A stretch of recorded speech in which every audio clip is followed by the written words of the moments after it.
दल बदलने का सिलसिला लोकसभा चुनाव की दुदुम्बी बजने के साथ ही और तेज हो गया है। प्रदेश में भाजपा से कांग्रेस, कांग्रेस से भाजपा का सिलसिला चल निकला है, चल पड़ा है। अलवर में करण सिंह यादव अब बीजेपी में आ चुके हैं कांग्रेस छोड़ के।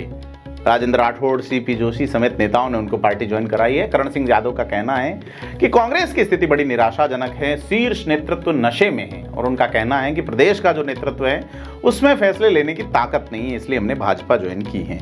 करण सिंह यादव का यह बयान जो है वो खासा मायने रखता है, वह भी तब जबकि भाजपा कांग्रेस दोनों से अलवर जिले में प्रत्याशी, अलवर लोकसभा सीट में प्रत्याशी यादव समाज से हैं।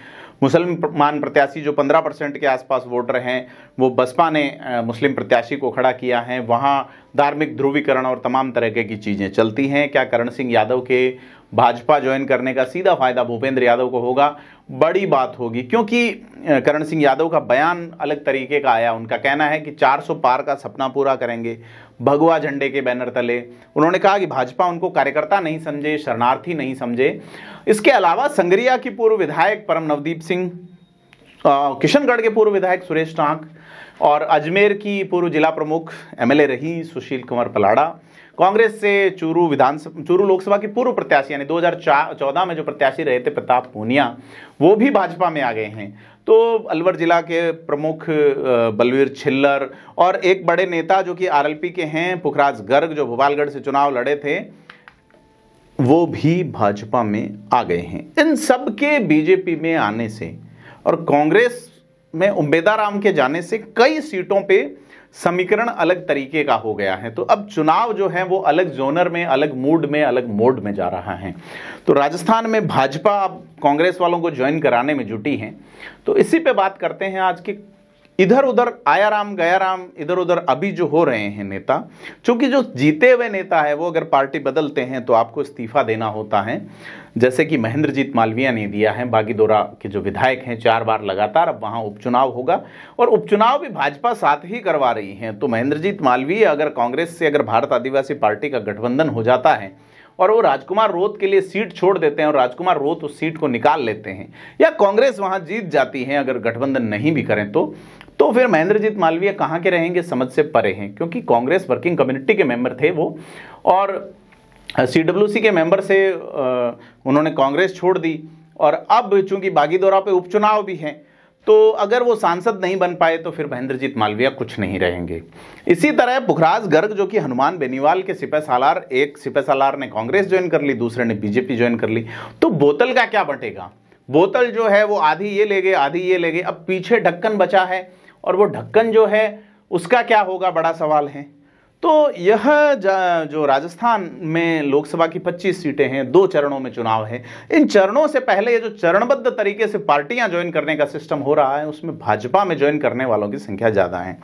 कांग्रेस चाहती तो चंद्रभान सिंह आक्या से मुलाकात करके या उनके समर्थकों को लाने की कोशिश कर सकती थी, लेकिन चित्तौड़गढ़ में ऐसा नजर नहीं आया। और एक दिन पहले ही चंद्रभान सिंह आक्या की मुलाकात हो गई मुख्यमंत्री से। श्रीचंद कृपलानी और इन नेताओं ने उनकी जाजम जमा दी, दुकान जमा दी, अब दुकान चल रही। तो कुल मिला के भाजपा इस मामले में तेज पड़ रही है। किशनगढ़ के जो विधायक सुरेश टांक, जो कि इस बार भी निर्दलीय थे, सुरेश टांक जो कि एक बड़ा इन्फ्लुएंस रखते हैं अपने क्षेत्र में खास करके, उनका भाजपा में आना एक बड़ा मैसेज जाता है कि अगर सतीश पूनिया को अजमेर से लड़ाया जाता है तो किशन टांक, जिनका एक बड़ी पकड़ है किशनगढ़ के अंदर, सुरेश टांक जो है, जो पिछली बार निर्दलीय विधायक थे, कांग्रेस ने समर्थन दिया और वो उनके संबोधनों में अशोक गहलोत की तारीफ में जिस तरीके से कसीदे पढ़े जा रहे थे, उससे लग रहा था कि उनके सारे काम हो रहे हैं। भाजपा में वो क्या फायदा लेंगे, देखने वाली बात होगी। तो इस तरह नेताओं की जो ज्वाइनिंग है, ऐसा सुना जा रहा है जालोर जिले के 2 बड़े नेता रामलाल मेघवाल, मंजू मेघवाल भी भाजपा के संपर्क में है और जल्दी ही भाजपा ज्वाइन कर सकते हैं। तो ये बड़ा डेंट एक कांग्रेस के लिए और हो जाएगा उस सीट पे जहां के मुख्यमंत्री लेना चाह रहे हैं अपने बेटे को लेजिस्लेशन में किसी भी तरीके से, पूर्व मुख्यमंत्री अशोक गहलोत, वैभव गहलोत के लिए।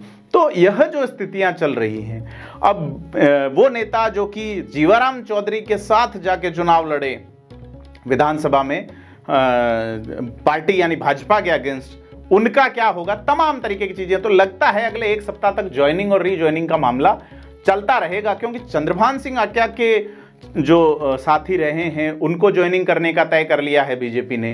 पूर्व जो एनसीपी हुआ करती थी, नेशनलिस्ट कम्युनिस्ट पार्टी के प्रदेश अध्यक्ष थे उमेश सिंह चंपावत, जिनका निधन हो गया एक हादसे में, बाली से लगातार चुनाव लड़ते रहे वो। उमेश सिंह चंपावत के सामने उनके जो पुत्र हैं विश्वजीत सिंह, उन्होंने भी बता रहे हैं भाजपा ज्वाइन कर ली।